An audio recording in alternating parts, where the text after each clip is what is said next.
I want to welcome everybody to the Iowa City Bird Club meeting tonight, those who are attending via Zoom and those people who have come out here in person. This is the first hybrid meeting that we've had, and we're very excited to be able to do this. It's a beautiful day out here at Kent Park. The sun's coming and the wind has dropped some, and we had a male yellow-bellied sapsucker over by the bird blind. If you haven't been to the bird blind, you certainly should come out here and take advantage of it. It's a marvelous bird blind to visit. Yeah. So tonight we have Doug Harr presenting on Once Upon a Time, ... in Iowa, about the history of wildlife in Iowa and in conservation, not only in Iowa, but in the nation. And we are very pleased to have him. He's president of the Iowa Audubon. I've known him for, at least 20 years. Yeah. And so without further ado, I'm going to turn it over to Doug. No. Just want to say a couple of things. And so I had the great pleasure to serve with Karen under Doug when I lived in Newton for Tallgrass Prairie Audubon on the Iowa Audubon Board. And he is a tremendous leader and bird conservationist.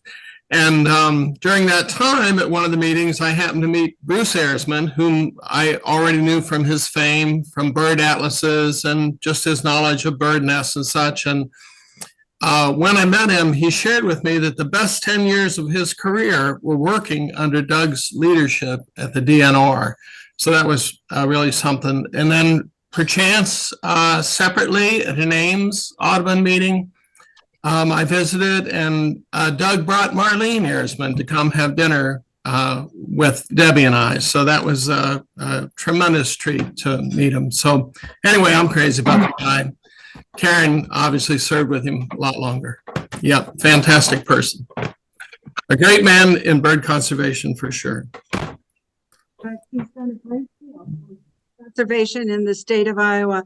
And as president of Iowa Audubon, We've put money towards many projects, even if it's only $500. We've worked with the INHF and the DNR to buy a lot of properties, and we've got some things cooking that we'll be able to tell you about in the fall. So the title of this is Once Upon a Time in Iowa, the History of Wildlife and Conservation. So we're going to look at the history of Iowa as really one of the first very good conservation states in the country.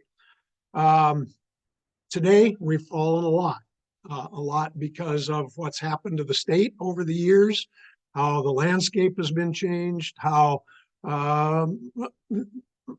politicians from both parties have taken over the agencies and tried to tell conservationists what they should do, and it isn't always necessarily what they should do. But the staff at Iowa agencies pretty well has to follow what they're told to do. So things have gone down a little bit. And what this program is all about is what happened in Iowa over the years, what kind of wildlife we had, what disappeared, what has come back, what conservationists are doing to come back with it. And then we're going to talk about some of the famous Iowans who were great conservationists, some of the greatest conservationists in the country.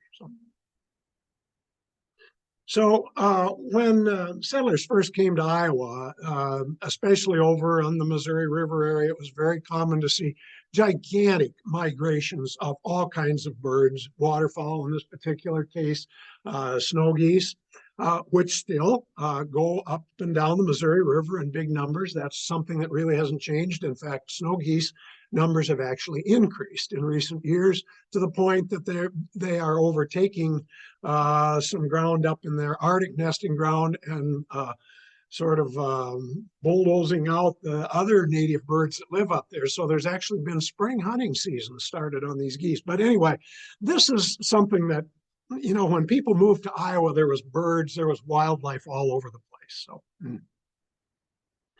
And there's a guy who wrote a book about this, A Country So Full of Game, and you may have heard of or actually have met Dr. Jim Dinsmore, who is retired. He's the emeritus professor of wildlife and ornithology at Iowa State University. He lives in Florida now. He is going to be up here for the summer, and he's actually going to be attending and giving a program at the Iowa Ornithologists Union next month. So, but this particular book is really one of the greatest books about the history of wildlife in Iowa. And if you have not read that, I would strongly encourage you to find a copy of that book and read it. It's really excellent. So, you know, Iowa has changed. We don't look like what Iowa did 100 years ago, or even 80 years ago, or 50 years ago. It's really changed. We don't have small farms anymore. We've got massive farms. We have corporate farms. In fact, a lot of people are starting to call Iowa just industrial agriculture. It's that big. It's that modernized that it has taken over so much of the landscape that it has really caused a lot of problems for conservation in the state, more than any other state in the country, actually. And if you look at these maps, and this was published somewhere, I don't know where I got this. Actually, I started giving this program, I'm going to say probably about 13 or 14 years ago. A group asked me to give a program on the history of wildlife and conservation in Iowa. So I put one together, and since then I've been asked to give it many times over. So on about the second or third episode time I did it, I happened to run across this in a publication somewhere. So I added it to the program, showing the comparison of Iowa back in the 1830s when it was settled to today. And I think this map was probably made in the early 2000s. It's probably changed a little bit, but you can see that pre-settlement in 1930, when the people first came into the state was 70% native prairie. It was 19% forest or savannas, and of course savannas are sort of prairie and oak tree combinations mixed. And it was 11% wetlands. That means over a tenth of the state was wetlands, and most of those were in the glaciated central portion of the state. Today, there are about 30,000 acres of the original native prairie in existence. That's it, about 1,000th of 1% of the original native prairie. Now, there is more prairie that's been restored or rejuvenated. It's probably approaching somewhere 80 to 100,000 acres statewide, but this map means strictly the original native prairie, so that all the plants are still there. Forests are down to about 7%. Actually, they were lower than that in the 70s and 80s, but after some of the industrial forestry kind of moved out of Iowa, didn't do so much here, and people started planting trees again, and the agency started planting trees, the County Conservation Boards, DNR, Fish and Wildlife Service, parks, everything. So forests started coming back. We were down to about 1.5 million acres of forest. We're up to well over 2 million now. I think it's come down just a little bit in the last year or so, but it's probably right around 2.5 million acres. And there is only 1% of wetlands left in Iowa. And so essentially, well more than around 95% of all the wetlands in Iowa have.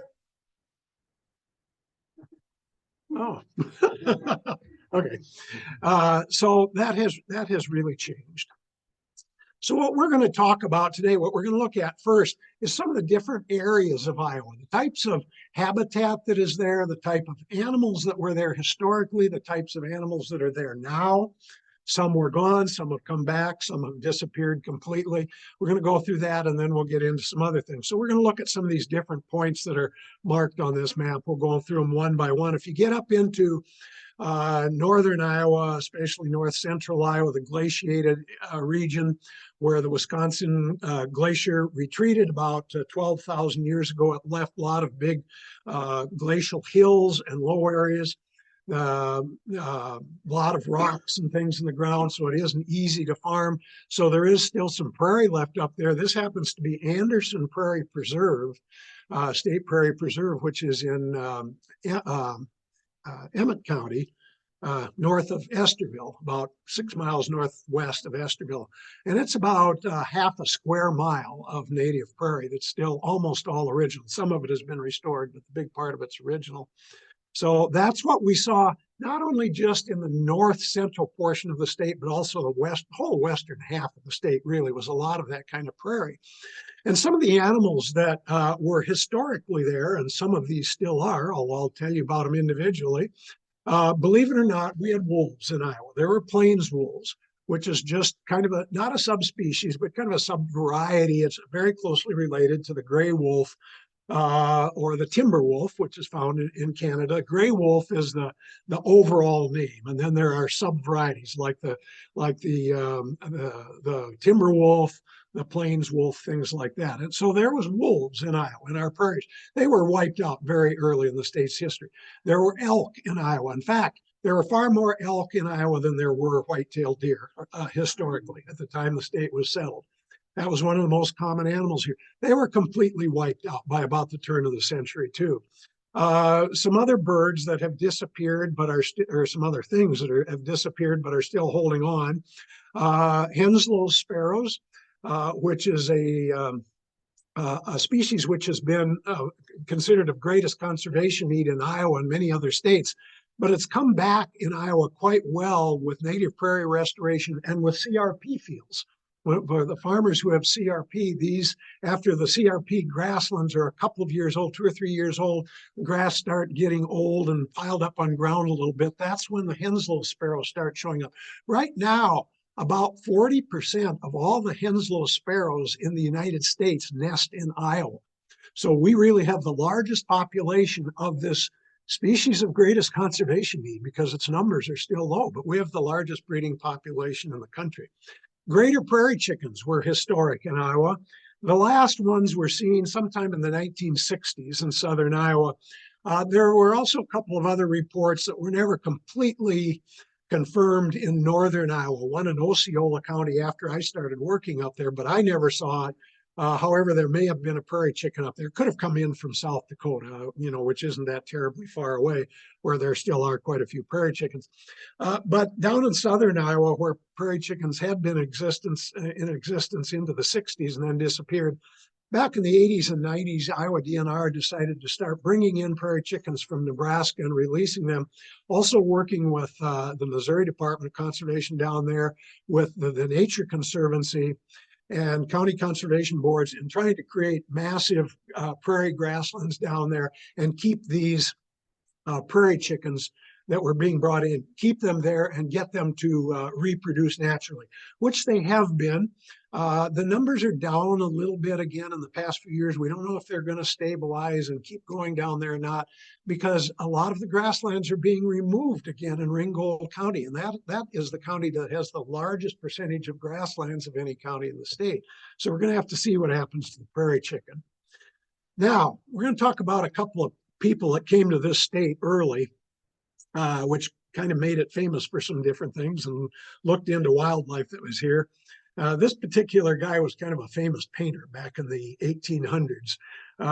You might recognize him if you've ever been over to the town of Audubon, Iowa, in Audubon County, because that town and that county are named after John James Audubon, that the Audubon Society is named after.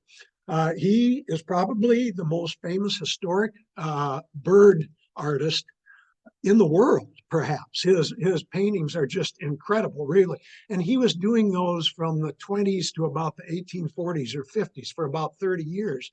And there are great books, not only of birds, but of mammals. He did all kinds of paintings. If you go to the town of Audubon, county of Audubon, well, that little statue in the background, that's in the middle of the city square in Audubon. That is a statue of John James Audubon. And then some reproductions of his prints are actually tiled in some walkways going up to a statue in the middle of the city park. This is a painting. We don't know which paintings he did in Iowa in about 1838 when he came here. He might have done upland sandpipers, and this is his painting of upland sandpipers. We don't really know, but he did do some bird paintings of things that he found here in Iowa. And then in 1880, this guy came into Iowa, went over to Carroll County, with his brother Elliot. And they were kind of big into hunting. He personally bagged 38 prairie chickens, and this was just a few days, came over by train. Got 38 prairie chickens, 5 quail, an American bittern, a grebe, and 36 kinds of yellowlegs. They shot those for all for eating. He also reported, this is in Carroll County now, western Iowa, where there were still some lakes and things, glacial lakes. He also reported seeing huge flocks of pelicans on a lake and thousands of yellow-headed blackbirds on those lakes, thousands of them. Well, you probably have realized by now that that is Theodore Roosevelt, who went on to be the president and is one of the most famous presidents in history for what he did for the conservation in this country. Started the national parks, started the national monuments, helped enlarge the national forests, just did all kinds of work. And if you want to read really a fantastic book about all his conservation, everything he did for conservation, this one by Douglas Brinkley, who's just an absolutely great author about historical things.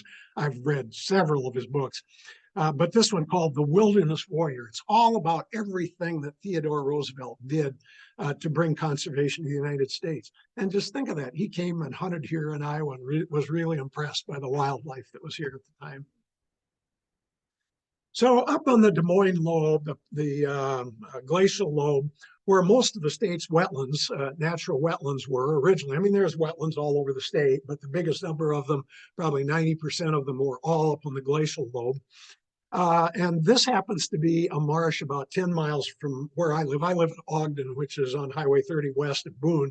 And about 10 miles southwest of us is the Snake Creek Marsh, which is a big DNR area with some federal waterfall production area land also attached to it.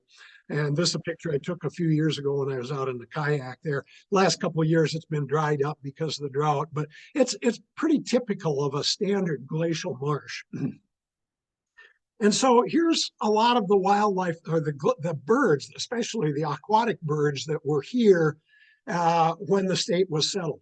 A lot of people don't know it, but trumpeter swans, the biggest portion of the trumpeter swan population in North America was in southern Minnesota and northern Iowa. Probably at least 50–60% of all the trumpeter swans in North America were in southern Iowa and northern Iowa and southern Minnesota. They were wiped out in the 1880s by hunters and people who took the eggs. They were gone. They were gone from the state. Now, Iowa DNR started restoring them in 1994 in the Mason City area, and in 1995 over at Spirit Lake, where I worked at the time. So I was one of the people involved with getting them restored up there. And now they nest all over the state. They are showing up and nesting everywhere. I've seen a whole bunch on nests already in the last couple of weeks. So they're coming back very well. On the right side there, northern pintails used to be nesters in northern Iowa. Now, mostly they only nest up in the shorter grass prairies of the Dakotas, especially North Dakota and on up into Canada. On a very rare occasion, we might find one nesting yet in northern Iowa, but they're pretty well completely gone from Iowa as far as a nester, even though they come through here in migration. Another one that is still in very small numbers in northern Iowa, on showing up nesting on a very rare occasion, is the ringneck duck. Now, this is the one species of diving duck that actually historically nested in northern Iowa.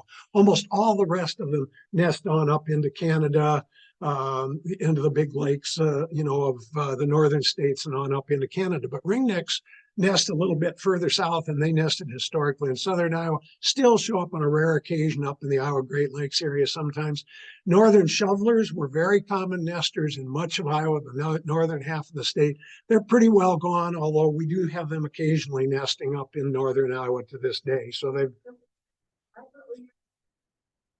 they might have. I mean, they've seemed to have spread their numbers a little, but this is a duck that's recovered pretty well in recent years. So they may have spread their nesting territory back out around Iowa a little bit more.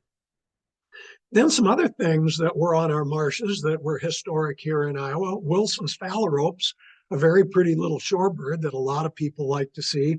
That still nests on an occasion in northern Iowa, although most of them, again, are up in the prairies of the Dakotas and Canada. And this is a surprising one to the right of that bird. Loons used to nest in northern Iowa. When the state was settled, we had loons nesting in our lakes in northern Iowa.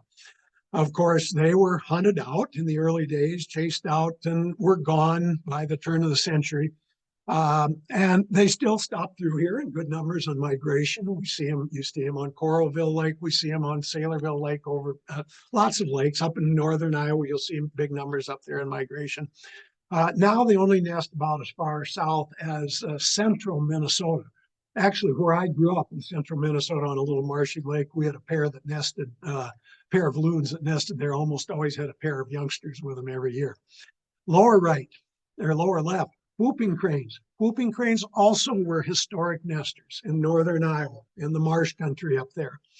Of course, they were almost completely wiped out. By the 1930s, there was only about 36 known to exist, and they all nested up in Canada, in a national park in Canada. But over the past several decades, they have been restored in places in Wisconsin and some other states. Their numbers have increased in Canada.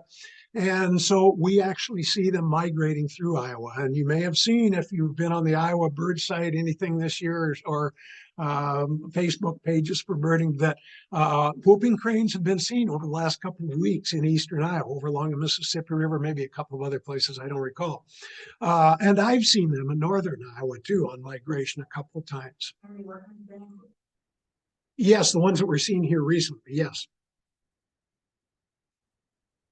Well, those could actually be coming down from Canada. The banded ones are almost always going to be out of Wisconsin.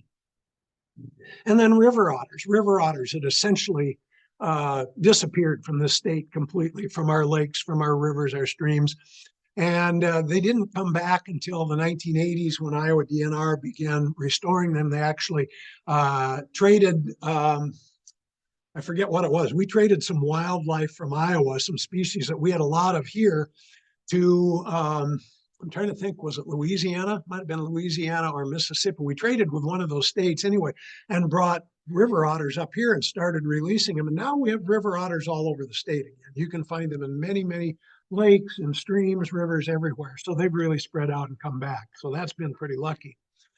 I'm going to talk a little bit about duck hunting in the state and what that meant especially in the late 1800s. Northern Iowa was actually one of the hottest places to hunt ducks anywhere in the central United States. I mean, probably only something out on the East Coast, Chesapeake Bay and some of the areas out there were any bigger than northern Iowa and southern Minnesota for all the tons of ducks that migrated and nested up there. And so there were large numbers of hunters that came up to the Iowa Great Lakes area, up to Spirit Lake especially, and a lot of them came up by train from Des Moines. This is a picture of a train called the Duck Special. It was a hunting train that came from Des Moines, went up to the Iowa Great Lakes region, and it would stop along the way for hunters to hunt for example, Pocahontas County. Which had lots of natural marshes at that time. It has almost nothing now. It's all farmland now, really industrial farmland. But there are towns up there, the town of Mallard, the town of Curlew, the town of Plover. Those were all named after the birds that were found all over those marshes up there. And the hunters hunted on those marshes there in Pocahontas County. Now there's virtually nothing for them. Well, there's a couple of lakes and marshes up there that are publicly owned, but not anything like it was there historically. And when the hunters came up to Spirit Lake, a lot of them would go up to Big Spirit Lake, especially. That was a very popular hunting lake back in the 1800s. In the 17 and 1800s. And here is a picture of something that was called the Crandall's Beach Hunting Lodge. It was built in 1871 for hunters to come up and stay. And if you've ever been up to Spirit Lake, there's a state park and camping area on the west side of the lake. And if you go up north of that, about a mile, you will come to Crandall's Beach, which is now just an open public beach. But that's where this lodge was, where this hunting lodge was. And actually, I found a picture of this printed in the Spirit Lake paper one day when I was working up there in the 80s or 90s. And I asked where the paper got that picture and they said, well, they had it from the Spirit Lake Library. So I went to the Spirit Lake Library to see if they had a picture of that lodge that I could get. Well, all they had was negatives. So, and they wouldn't let me take one of those. So what I did is I brought my camera over and I actually took a close-up of the negative. And then a few years ago, I didn't do it till just a few years ago and added it to this program. Then I put it on my computer with my photo editing program and I could reverse it from a negative to a positive. And so I've got the picture that was originally in the Spirit Lake that I first saw in the Spirit Lake Beacon. This building burned a few years later and then they rebuilt it again. And I think it was finally disappeared sometime in the 30s or 40s, somewhere when that went away.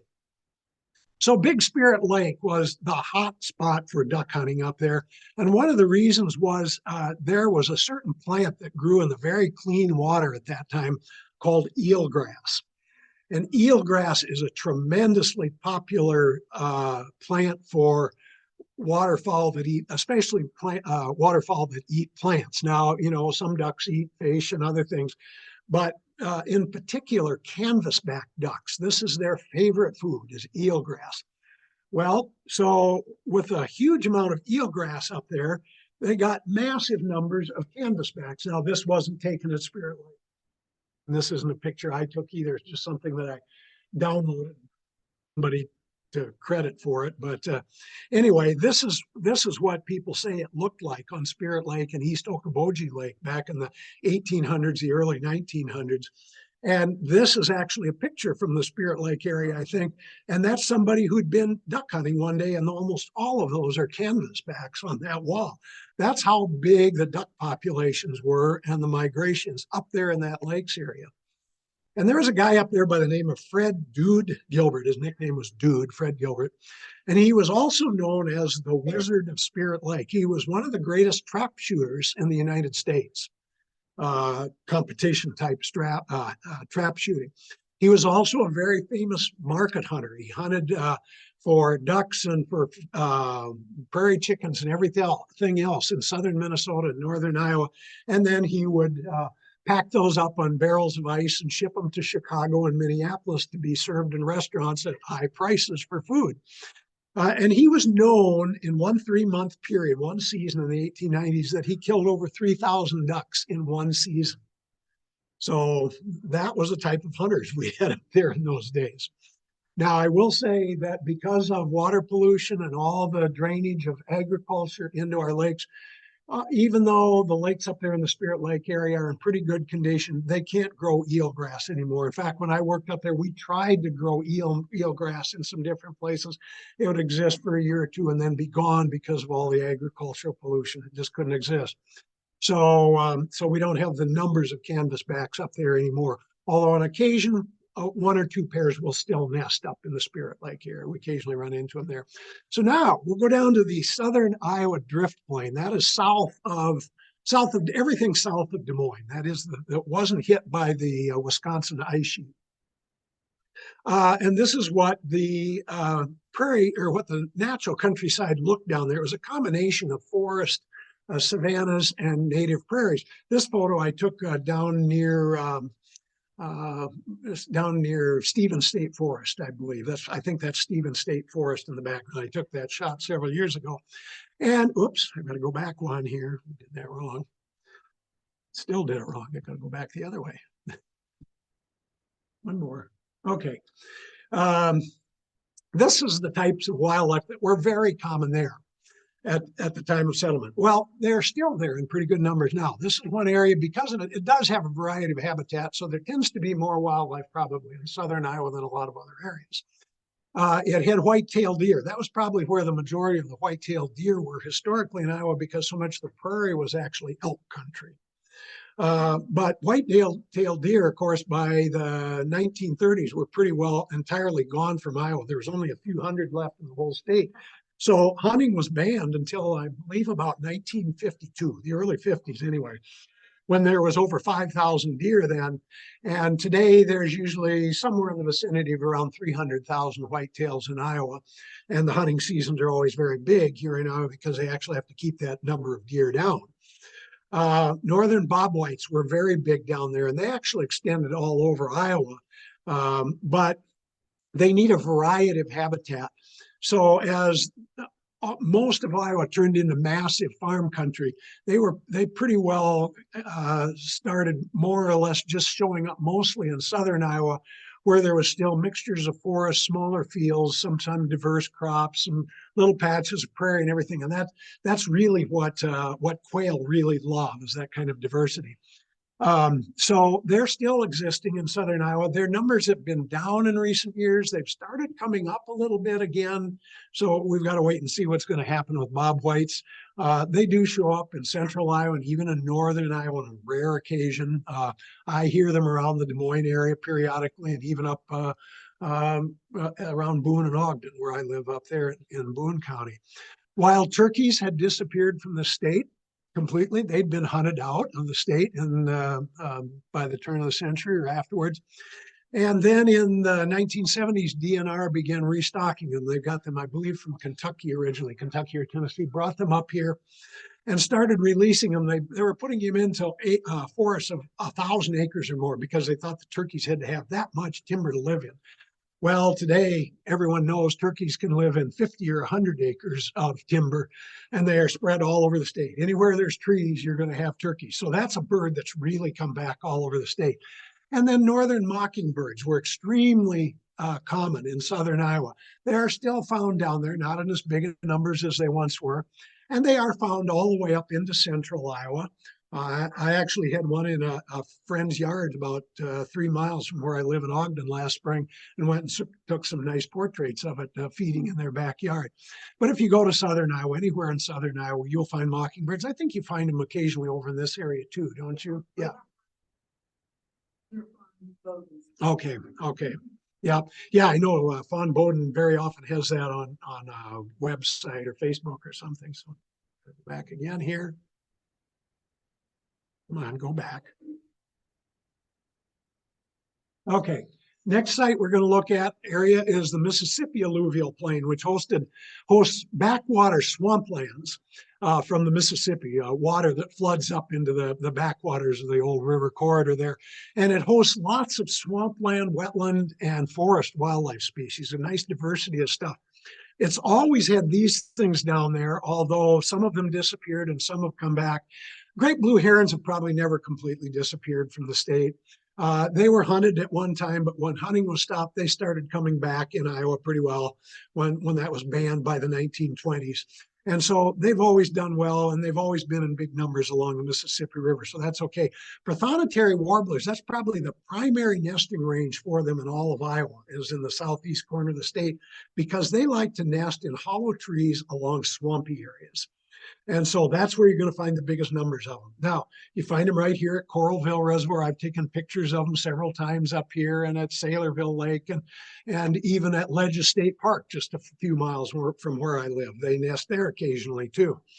Bobcats were almost completely eliminated from the state. They probably hung out a little bit in the southeast corner of the state until about 20 years ago, when they started coming in, numbers started moving in from Missouri, where the population was increasing. And of course, there was a lot of farmers and cattle owners that claimed, oh, DNR was hauling all these in and taking them out and letting them loose at night. But we didn't do that. They came in all on their own. DNR didn't reintroduce them to the state. And now they cover about kind of a diamond-shaped southern third of the state, and actually have been seen in over 50 counties now. And no, they only weigh about 20 to 30 pounds. Yeah, they're the size of a medium to small dog, actually. Yeah.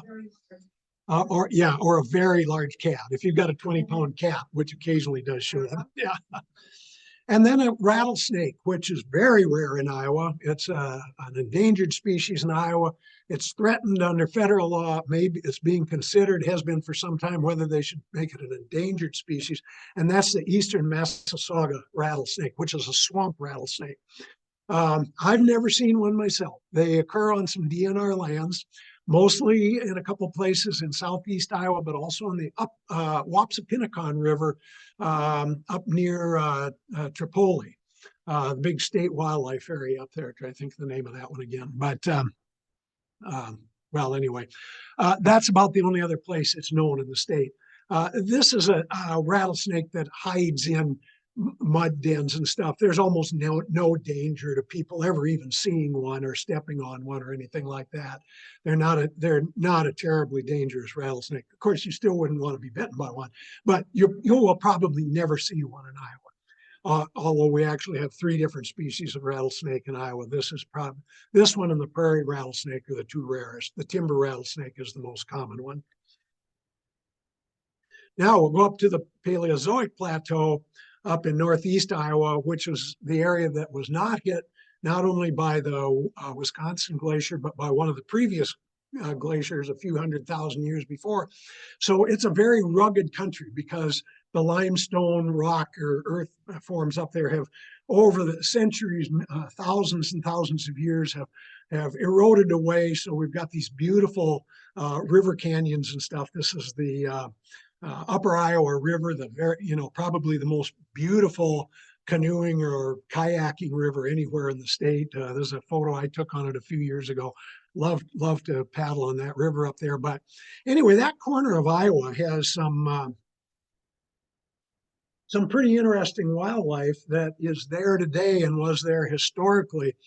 Brook trout, of course, the very clean cold water streams up there has always had trout, although over the years, a lot of them were pretty well damaged by pollution.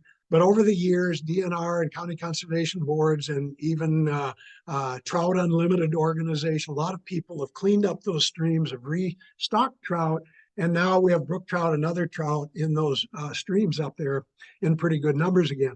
Ruffed grouse have always lived in northeast Iowa.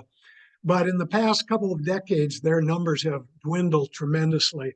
Nobody's quite sure. It may have something to do with climate change, partially. But there's other things that are being looked at. But it's getting very hard to see or hear ruffed grouse in Iowa, although they still are up there. Pileated woodpeckers, on the other hand, have increased all over Iowa, including northeast Iowa, where probably their biggest numbers are because of the forest up there. And then one animal that existed in several places in Iowa, especially the northeast corner of the state, were brown bears or black bears. But they were all eliminated from the state by hunting, killing. People just didn't trust bears, so they were all shot. However, in the past couple of decades, they've started appearing from year to year in northern Iowa. Actually, a couple of years ago, one was found with 2 cubs, so it may actually have given birth to cubs somewhere in northeast Iowa, but nobody knows for sure. But they are showing up every year in Iowa now. Well, one of the really interesting things is the last place they were ever seen in the 1800s before they were completely eliminated by being shot was at Spirit Lake, Iowa. Yeah. Why was a black bear at Spirit Lake? I don't know. Did they wander through the prairies at that time? Maybe they did. I don't know. Now I'll go over to the Mississippi or the Missouri River alluvial plain, which hosted a lot of resident and migrating wildlife and still does. But I wanted to put this picture in because this is probably the only place you can see exactly what the Missouri River looked like before it was all dammed up in the Dakotas and everything from Sioux City south or clear to St. Louis, Missouri. It was all channelized for barges to ship them down the river. But if you go to southeast South Dakota and get up on a hill, or this is actually an airplane shot taken by a South Dakota newspaper, and shoot across a picture across, that's Nebraska on the other side of the river on the upper left. But this is what the entire Missouri River looked like before all the dams were built on it in the Dakotas. And so because of that, it hosted a lot more wildlife then than it does now, although it still has a lot of wildlife to this day. And here's some of the things that are found there today. The snow geese I talked about before, they're there in huge numbers in migration. They don't nest here, they nest up in the Arctic. But they nest in the Arctic in such big numbers that that's why they've started spring hunting seasons to try to reduce the numbers so that they don't take other animals out of existence or other birds. But a friend of mine, Ty Smedes, who's a photographer from Des Moines area, he was in the big wildlife refuge up in the northwest corner of Missouri a few weeks ago, and had 2 million snow geese at that refuge when he was there. Now, I've seen them at DeSoto National Wildlife Refuge in Iowa. I've seen 500,000 there. I've never seen 2 million snow geese in one place, and that's what he saw at that refuge. I think they call it the Lower Luss Hills Refuge or something like that. Now they've changed the name. It used to be called Squaw Creek Refuge, and of course they don't want to call names like that anymore. Ibis used to nest over there. They nest there again. They're nesting actually in places in Iowa. They're showing up in good numbers in migration in Iowa. So this is a white-faced ibis. And then badgers were always in huge numbers in the Luss Hills and actually all over Iowa, but a lot of them were eliminated from eastern Iowa. But you get into western Iowa, you'll still find quite a few. I've seen a lot of fresh dens just recently in the past few weeks, but you get over into the Missouri River bottoms and the hills, you'll see a lot of badgers over there today.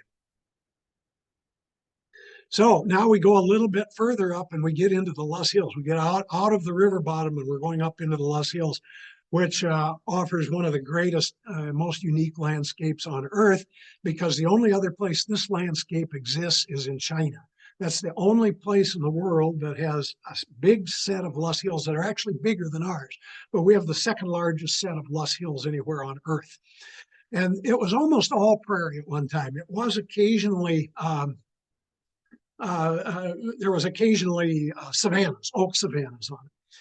But when people started farming and grazing around it, of course, a lot of the fires were stopped. The Native Americans were gone from there that did a lot of burning. And so the Luss Hills started becoming covered by forest. And a lot of them are covered by forest to this day. But of course, the Nature Conservancy, the Iowa Natural Heritage Foundation, Iowa DNR, the county conservation boards, on the western side of the state, all trying to restore the prairies on Luss Hills. And they're doing a great job up there.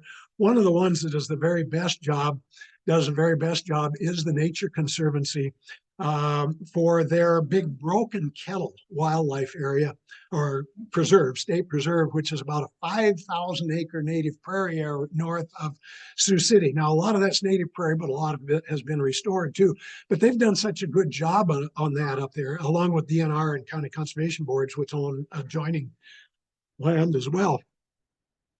They have been reintroducing genetically pure bison up there, American bison up there, because bison once roamed all over the state, but northwest Iowa, especially, all of the Luss Hills, but especially everything north of Sioux City was a primary bison range in Iowa, where the biggest numbers were found, huge herds. And so the Nature Conservancy is trying to do that today. But if you go way up into the northwest corner of Iowa in Lyon County, you'll find a river called Tahankahasandata. That was the Native American name, the Lakota name, and it meant the river of the bison because there was thousands of bisons there when the Native Americans lived there. And that's why they could live there in large numbers, because they had so many bison they could kill and eat and make their clothing and everything out of.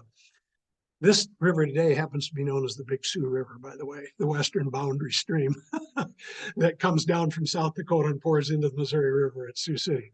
So Tahankahasandata was the original name, the Lakota name for that. And in that corner of the state up there, we had some really unusual wildlife because it's the stuff that's all found way out west. So the very northwestern corner of the state, all of Lyon County into Osceola County, down into part of Sioux County, is called the Northwest Plains or something like that. I think that's it, Northwest Plains. And so they historically had a lot of different types of wildlife there. Much of it all disappeared.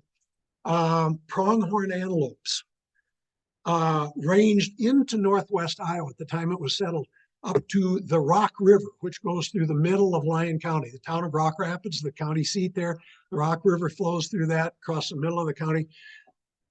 Pronghorn antelope lived west of that when the state was settled, when Lyon County became a county. They were eliminated by early hunting. There wasn't big numbers up there, but they lived there. Burrowing owls have always been in western Iowa. This is just a shot I took at quite a distance out in Colorado a few years ago, but I used to live at Larchwood, Iowa, the last town in the northwest corner of the state, just 17 miles from Sioux Falls, because my DNR office was in Rock Rapids at the time. And the last 2 years I lived up there before we moved to central Iowa in 2001, for 2 years in a row, we had burrowing owls nesting in a ditch just 2 miles from our house. And I've got some bad old slide photos before I had good cameras. I've got a couple of bad photos that I didn't want to put one of those in here. A fox that used to be found up there, and a lot of people maybe have never heard of, the swift fox. It's one of the country's smallest foxes. And it's a threatened species in a lot of western states, but it's a Great Plains fox. I've seen these in Wyoming a couple of times, but I've never seen one in Iowa. Well, they don't exist in Iowa anymore. But they are a small fox that likes sort of mid to short grass prairie to live in. And then sharp-tailed grouse nested in northern Iowa. Now, that's a bird that's found basically in the western Dakotas now, and some in northwestern Wisconsin also. And a little bit, I think, maybe even in northwest Minnesota. But sharp-tailed grouse had disappeared up there, although a couple of years before I moved to central Iowa, a hunter found some, and I know he knows them because he hunted them out west too, but he was hunting pheasants at Gitche Manitou State Preserve and had a couple of sharp-tailed, or a small flight of sharp-tailed grouse there. And then at Hull, Iowa, a year later, somebody had a flock in some private land that they were hunting on near Hull in Sioux County. And I don't know if any sharp-tails have been seen up there since. Yes, in the Loess Hills, but it just wouldn't take off in the Loess Hills, so that was given up by DNR. Yeah, excuse me. My voice gets a little bit gravelly at night. I got to keep drinking, keep talking, and drinking water purely. Let me straighten that out.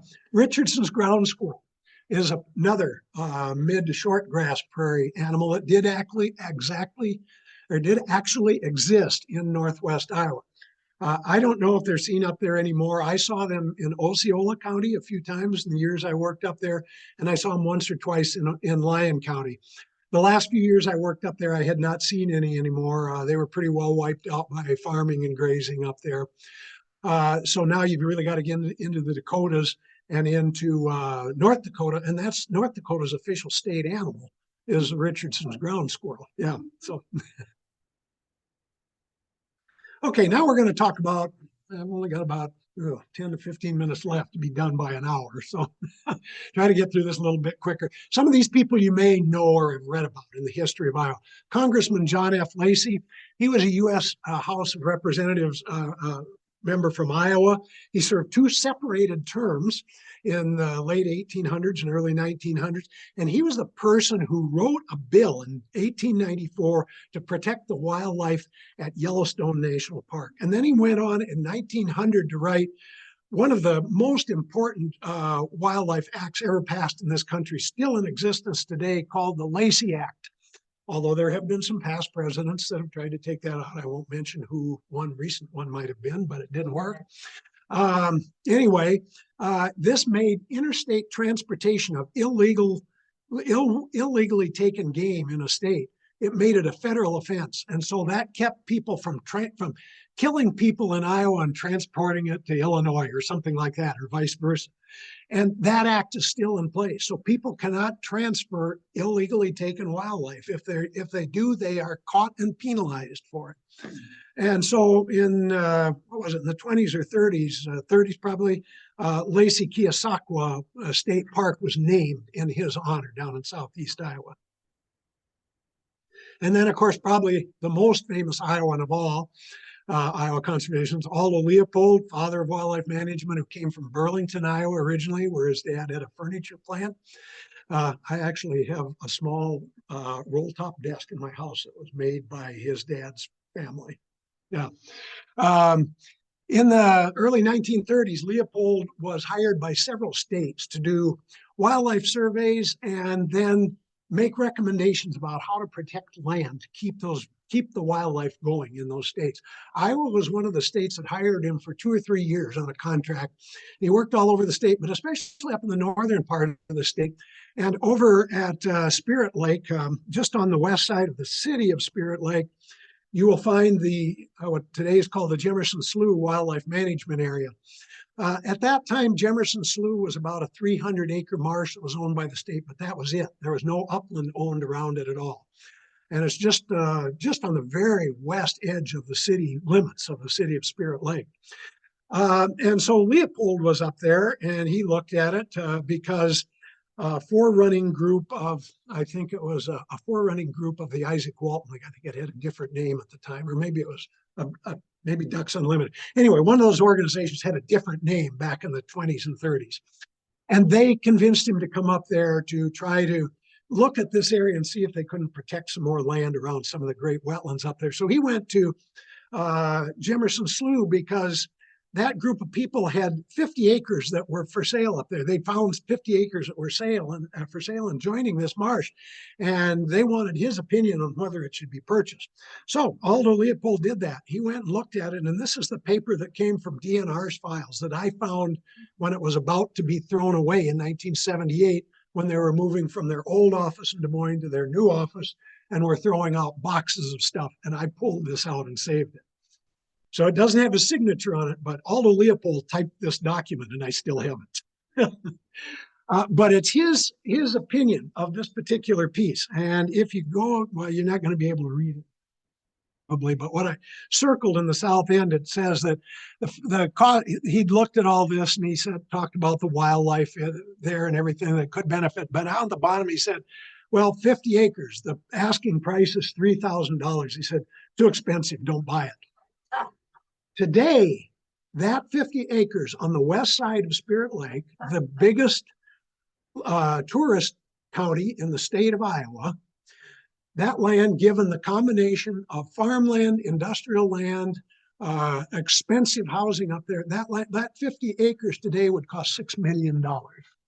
Fortunately, DNR, or one of the predecessors of DNR, the previous agency, they bought it in the 40s or 50s before the price went up and started buying a lot more land. And we were still buying some when I worked up there. So the Jemerson Slough area now is 1,100 acres of state and federal land. So.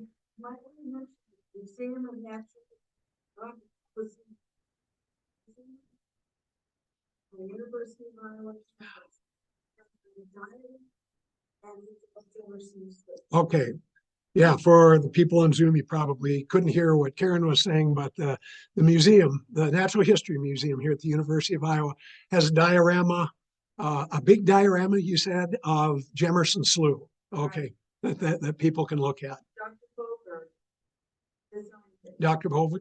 Okay.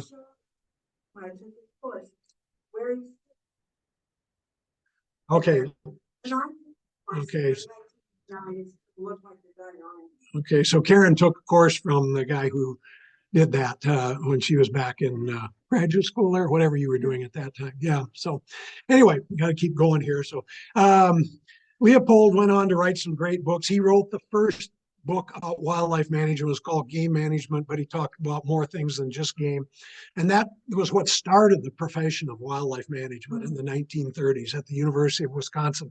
And then in the late 40s, he wrote Sand County Almanac, but before it was published, he was fighting a fire at his farm in Wisconsin, at land he was trying to save, and he died of a heart attack. But his book was published a year or so later. And if you've never read Sand County Almanac, this is probably the most important and readable book about what needs to be done for conservation that has ever been published in this country. Everybody needs to read that book. Then Jan Ding Darling, who grew up in Sioux City, Iowa, became editor of the old Sioux City Journal newspaper. Well, I guess it's still a newspaper there.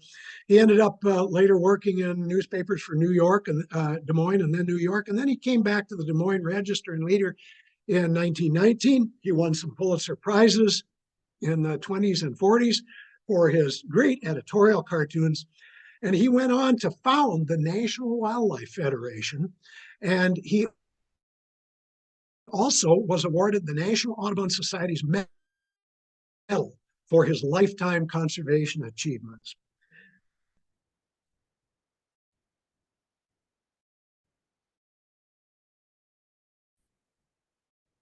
And samples upper left, it was just being farmed to extinction with to disappear. No care being taken, although some care was taken those days. I'll show you some pictures later. But what he said needed to be done is this: they needed to manage the land if we wanted to have game, but not just game, all kinds of wildlife. But then the other that I think still exists, all the people in the upper part of that cartoon are bankers and businessmen and wealthy farmers.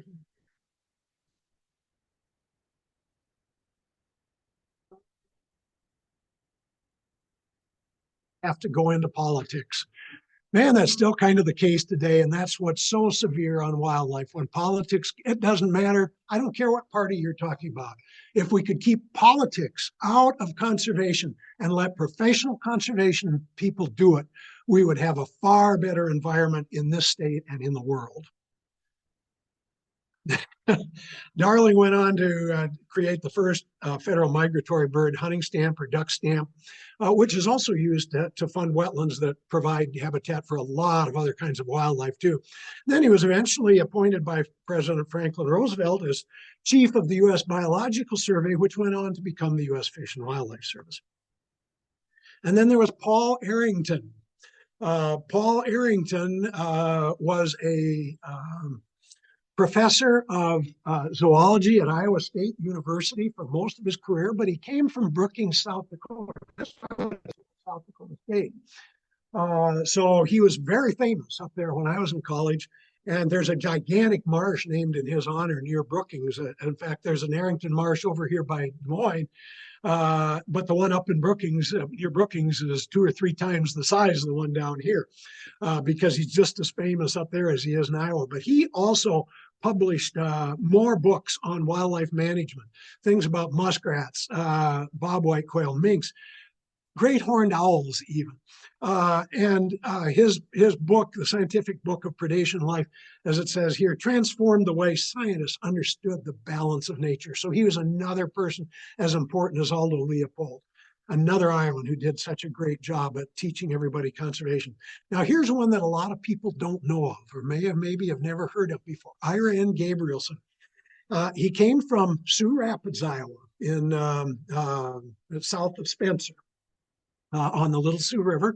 He got his college degree at Morningside College in Sioux City, where we've actually done some birding up in that area. I don't know. No, I guess I'm thinking of the other college in Sioux City, the one over there on the Les Hills a little bit. Anyway, the Morningside College is on the east side of Sioux City.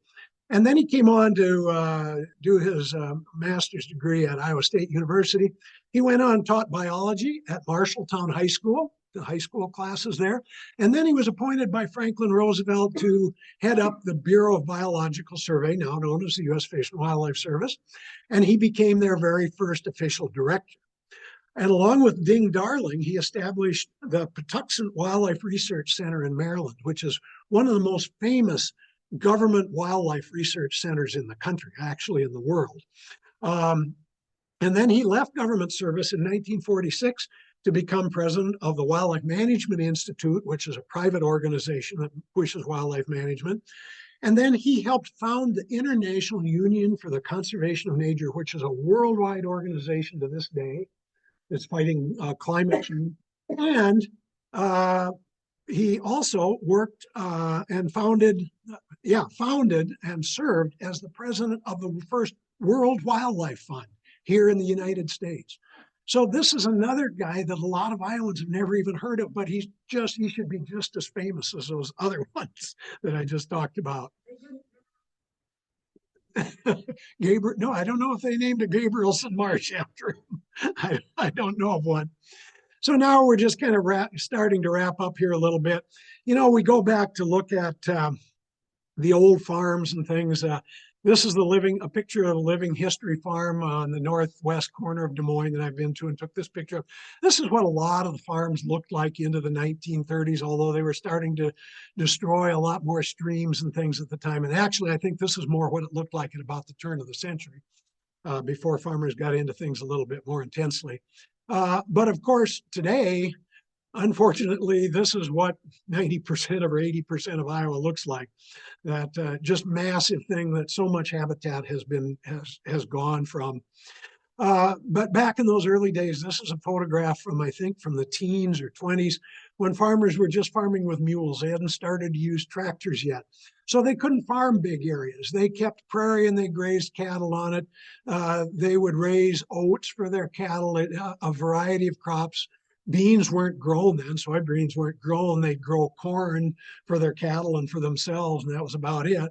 But of course, this is much more what almost all farming looks like today, which also, when you see this extremely heavy equipment on the ground, some new research that's been coming out recently has shown that farming equipment is getting so heavy, it is really compressing the ground and managing to kill away microorganisms and things that keep the ground fertilized better. And is another one of the reasons that they think they have to keep putting more and more chemicals and fertilizer on it. And so really having too big of equipment on farms is another thing that is helping really make a massacre of this state's landscape.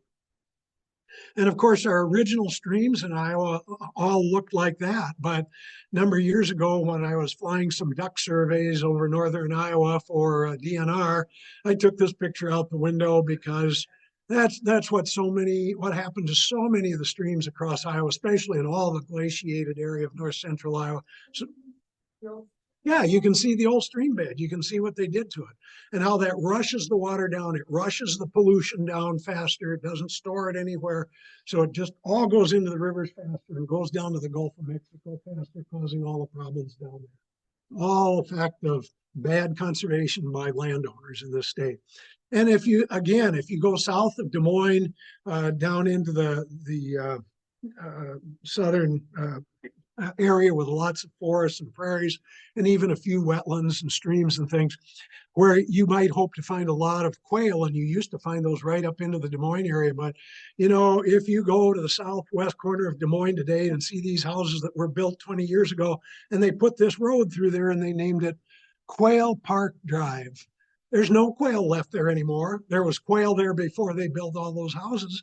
The fact that the suburbs are expanding so far out into and destroying habitat just like the farmers have, that we are losing more and more habitat, not just to farming, but to development and industrialization in the state, all of which has just made this state the most land-shaped change state of any state in the United States.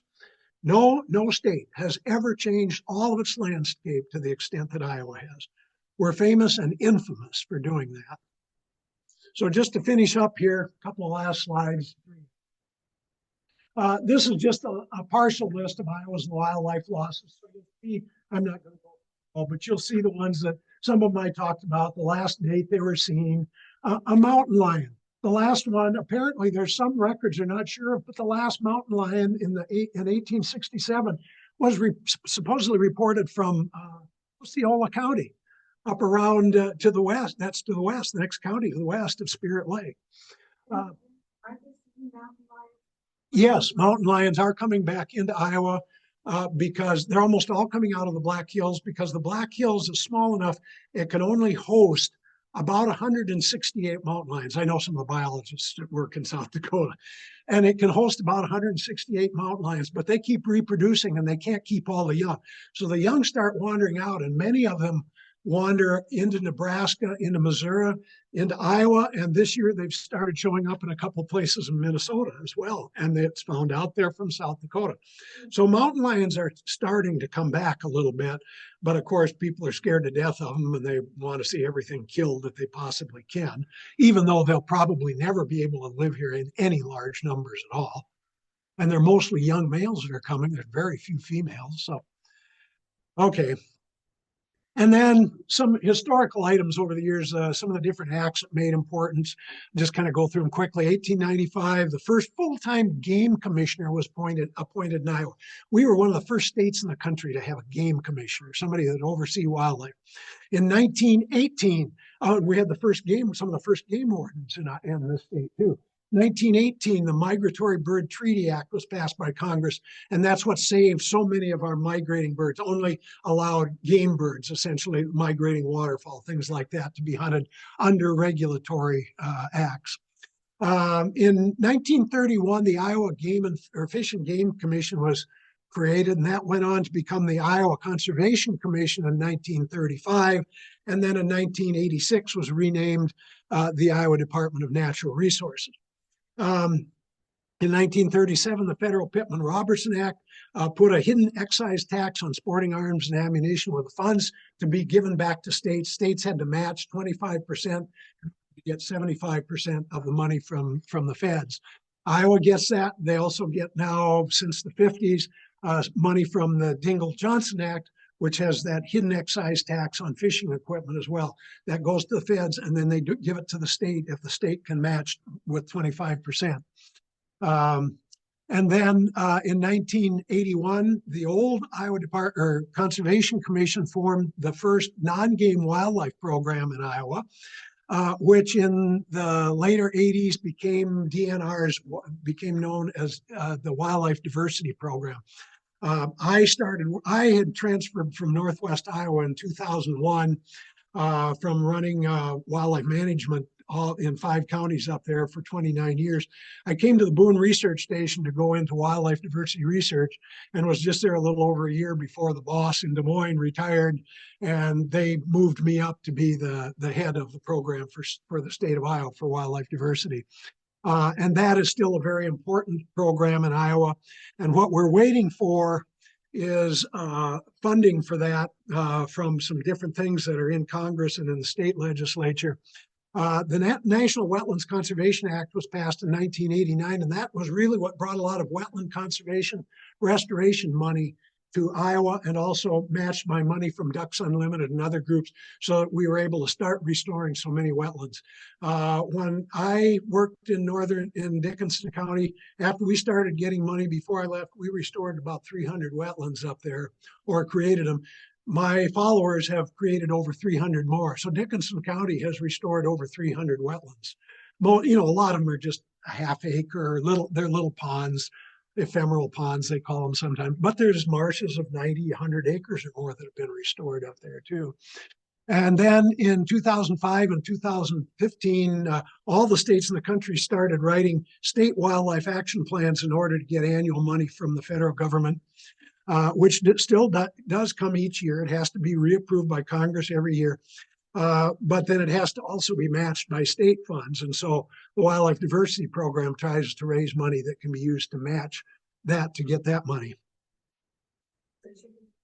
Chickadee checkoff was what started that. Yeah, and for people giving taxes, of course, they still urge, if you're getting a tax return, put $5, $10, $20 that you're going to get from your return.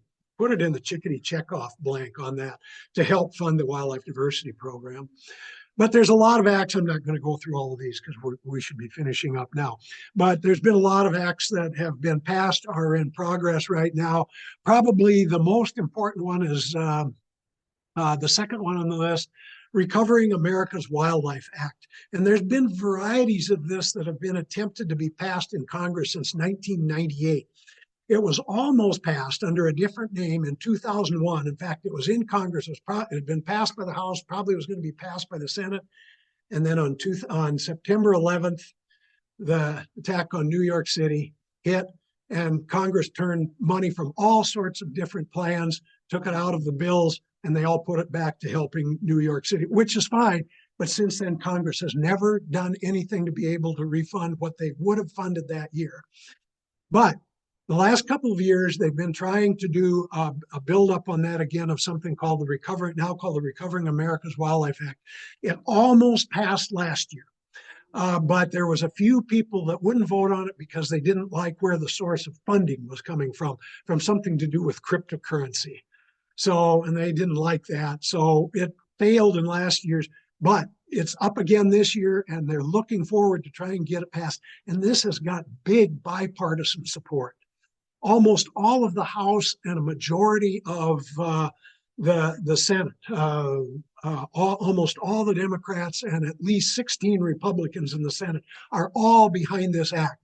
So if they can get find the source of funding for it this year, it will pass, and it will be signed by the president. He has said he would sign it. If that happens, Iowa could get $15 million a year in addition for wildlife, a bunch of it would go to wildlife diversity. It would go to all different kinds of wildlife, but a huge amount of that would go to all the unhunted species, unhunted and unfished for species. But again, as part of the law, Iowa would have to put up 25% to get that 15 million. So where are they going to get that money? The agency is short. And of course, this is the last slide, I guess, really, about the history of all this. For the past, since 2010, we've been trying to get our legislature in Iowa to fund with 0.3% sales tax, the Natural Resource and Outdoor Recreation Fund, which was passed by constitutional amendment, a vote by the people in Iowa in 2010, constitutional amendment. Governor Branstad was reelected governor that year with 60% of the vote, very substantial. This act passed by a vote of 63%. It got more votes than Governor Branstad did. And yet the legislature has never come around, and the current governor has never come around to trying to do anything to fund that 0.3%. Now, one thing that they talked about a year ago, for example, was lowering sales, or not sales taxes, income taxes and things. And then for a while they were talking about maybe we could increase the sales tax by 1%. Well, and if they did that, anytime the sales tax in Iowa now under this constitutional amendment, anytime the sales tax is raised, the first 0.3% has to go to Iowa DNR. And then the rest of it goes to other, whatever else the state wants to use it for. And that's why the government just, at this point, the legislature just refuses to pass it. They do not want DNR and conservation to have more money in Iowa. That's what it comes down to. Yep. So just to say this is the end, I mean, at this time, we just move through cooperation with as many different groups as we can. DNR and the U.S. Fish and Wildlife Service, U.S. Geological Survey. We work with Ducks Unlimited and Pheasants Forever and the Audubon chapters in society, the Nature Conservancy, Iowa Natural Heritage, everybody. And that's how we are trying to save what land we can and do a better job of conservation of it today. And we're working hard at it and doing a pretty good job, but we still can't do it with more government funding. It's just down to that. So that is the end of my program. Again, I probably ran 5 or 10 minutes over what I should have, although we didn't start till almost a quarter after, I guess. So, That's right. so, oh, and then I guess I just did have this last. These are just some pictures to finish up with things that we're finding in Iowa that are kind of coming back to some degree. Yep. Wood turtles, cerulean warblers, bobcats, regal fritillary butterflies, and sandhill cranes. Yes, no, wood turtle. Wood turtle up on the west branch of the Cedar River. Yeah. So that's my program. Okay, people, if you've got questions that are on Zoom, you can unmute. Question is, why are we seeing so many pelicans here in Johnson County? The reason is pelicans have been a bird which has been in huge increase over the past 3 or 4 decades. They were really going down in huge numbers because of DDT. And then when DDT was banned in the 1970s, the early 70s, then the pelicans, after a few years, started recovering in numbers in their primary nesting area. The primary nesting area for white pelicans is in the Dakotas, western Minnesota, and central Canada. And then there's a western population in Canada and California and places too. But today, probably 60–70% of North America's pelicans nest in Canada and the Dakotas, and over half of those come right through Iowa when they're on the way to the Gulf of Mexico to spend the winter. So we will see on Saylorville Reservoir, on Coralville Reservoir, on Red Rock and Rathman Reservoir, we'll see thousands of pelicans in flocks. I've seen flocks of over 10,000 on Saylorville Lake, and I've seen thousands here on Coralville too. In the summer, we get the juveniles. The pelicans have to be 3 or more years old to be sexually mature. Right. So the teenagers hang out here in Iowa. Yeah, they actually somehow know that they should not go up to the nesting area and compete with their parents who have to find food to feed their new young. And so a lot of juvenile pelicans stay in South Dakota, southern Minnesota, Iowa, a lot of different places. I think into Illinois and other places yeah. now too. Yeah. Yeah. So we see a lot of them, but especially on migration, we get the huge numbers in the Right. spring and fall. Yeah. Okay. The question is what is the most successful thing or the most helpful things that citizens could do to get enough funding for conservation in the state? Well, I think what they really need to do is contact your state or our national senators and congressional representatives, asking them to vote for the Recovering America's Wildlife Act.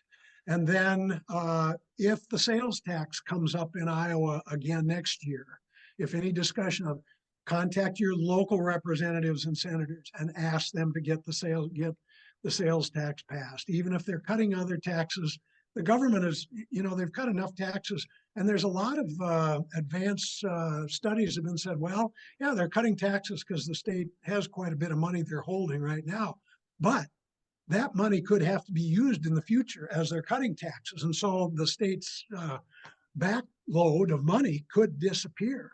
And then about the only thing they probably could do then is do a sales tax. So it'd be good to do the sales tax as soon as possible. If that could get passed, then the state would have money to match whatever the federal government would pass, and we could probably do 10 times more for conservation in this state than we've done before. I think also joining different conservation groups. Yes. Iowa Audubon, $15 For a single. Yep. for a single, 20 for a family. 20 for a family. Or a local bird or Audubon chapter. We don't do much for conservation. But many chapters do. And then there's an Iowa Wildlife Federation you can join. They raise money. Yeah. The Nature Conservancy raises money. So you can join all kinds of private organizations Sierra Club. Yeah, the Sierra Club that raise money to help with acquisition and conservation projects. One of the prominent IOU members belongs to Pheasants Forever, Ducks Unlimited, Trouts Unlimited, the National Wildlife Wild Turkey Federation, because they put their money towards saving lands for habitat for these different groups, and so join the local chapter of that. Sometimes when the state can't reach the 25% match that they need for federal money, very often groups like Pheasants Forever, Ducks Unlimited, or the Iowa Natural Heritage Foundation will raise the 25% or whatever they need. Maybe DNR could raise 15%, but they don't have quite enough. So those private organizations will throw in matches. Our group, Iowa Audubon, does that. Okay, the question was asked, is there a law or something in discussion in the legislature about an act that would kind of prevent land from being sold into conservation, whether it was for DNR or a county conservation board, something like that. That was an act or a bill that was being worked on pretty hard. It was called Senate File 516 was the number. That died 2 weeks ago. It failed. They could not get enough people to vote for it to get it passed through the Senate and sent to the governor. The governor would have signed it and in order to stop the agencies from buying more public land. Yeah. Yeah. Yeah, it was a win. Well, it prevented a loss. At least I don't know how much of a win it was, but yeah, it was good. Glad it happened. Yep. Yes. Question is, why does our governor not want conservation land being purchased? Partially because this state is pretty well ruled by the Farm Bureau. And it is the Farm Bureau who came out and urged the legislature and the governor to do this. And that's where that act came from. So, I mean, they simply do not, they're afraid that DNR or the counties are going to buy up all their farmland. DNR does not do that. We buy, when I worked for them, they still do it. They buy the cheapest land, the land that shouldn't be farmed. It's got erosion problems. It's still got trees and native prairie on it. They don't pay more than the evaluated cost of that. So if somebody else bids more for it, DNR can't buy it. The county conservation boards can't buy it. There's laws that prevent the agencies from paying above the valuation of that property. So there's really no reason for that organization, I won't mention the name again. That private organization to try to stop any more public land from being conserved in Iowa. I think we're better. Oh, did we have one more? No, we'll do one more. One final question. Oh, okay. All right. Okay. Well, I want to thank you all very much for joining me tonight, whether you're here live or online on Zoom. This is the first combination meeting I've ever done. This is a program I've actually given for many years. I update it every once in a while. Didn't give it during the pandemic, but this is the third time I've given it now since last October. So I guess when I first did this years ago, it became kind of popular and I started being asked all over the state to give this program for people to learn more about the history of wildlife and conservation in Iowa. So that's it. Thank you all for being here. Thank you, Doug. From the Zoom folks, thank you very much. It was great. And it worked really Thank well. you. Good. Did